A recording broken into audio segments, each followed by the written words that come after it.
Dear parents, શું તમારું બાળક પણ જમતી વખતે મોબાઈલ યુઝ કરે છે? અને જો તમે તેને મોબાઈલ ના આપો તો તે ટેન્ટ્રમ કરવા લાગે છે. So what's the solution behind that? See, તમારું બાળક મોબાઈલ વગર કેમ જમતું નથી? એનું રીઝન એ છે કે મોબાઈલને આપણે એક ડિસ્ટ્રેક્શન બનાવી દીધું છે. સો મોબાઈલ જોતાં જોતાં બાળક પેરેલલી ઇઝીલી જમી લે છે જસ્ટ બિકોઝ એને મોબાઈલમાં જોવું વધારે ગમે છે એઝ કમ્પેર ટુ જમવા કરતાં. અને તમારું કામ ઇઝી પણ બની જાય છે. See, some of the time it's okay કે તમે તેને મોબાઈલ આપો છો when you are busy, but this is not permanent solution. So what's we have to do it? See, if possible then તમારા કિડનો જમવાનો ટાઈમ એ તમારો જમવાનો ટાઈમ પણ બનાવી શકો છો, જેનાથી બધા લોકો સાથે હશે તો તેનું માઇન્ડ તમારા સાથે બિઝી રહેશે, ના કે મોબાઈલમાં. જમતી વખતે મોબાઈલના રિપ્લેસમાં તમે તેને સ્ટોરી પણ સંભળાવી શકો છો.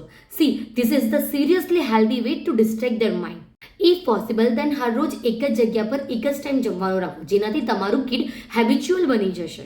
વિધાઉટ મોબાઈલ તમારું ચાઇલ્ડ જ્યારે જમવાનું સ્ટાર્ટ કરે છે ત્યારે તેના વખાણ કરો, તેને રિવાર્ડ પણ આપી શકો છો, જેનાથી તમારા બાળકને અંદરથી ખૂબ જ પ્રાઉડ ફીલ થશે અને દે ફીલ લાઈક દેટ કે પોતે કંઈક અલગ કામ કરે છે અને કંઈક સારું કરે છે.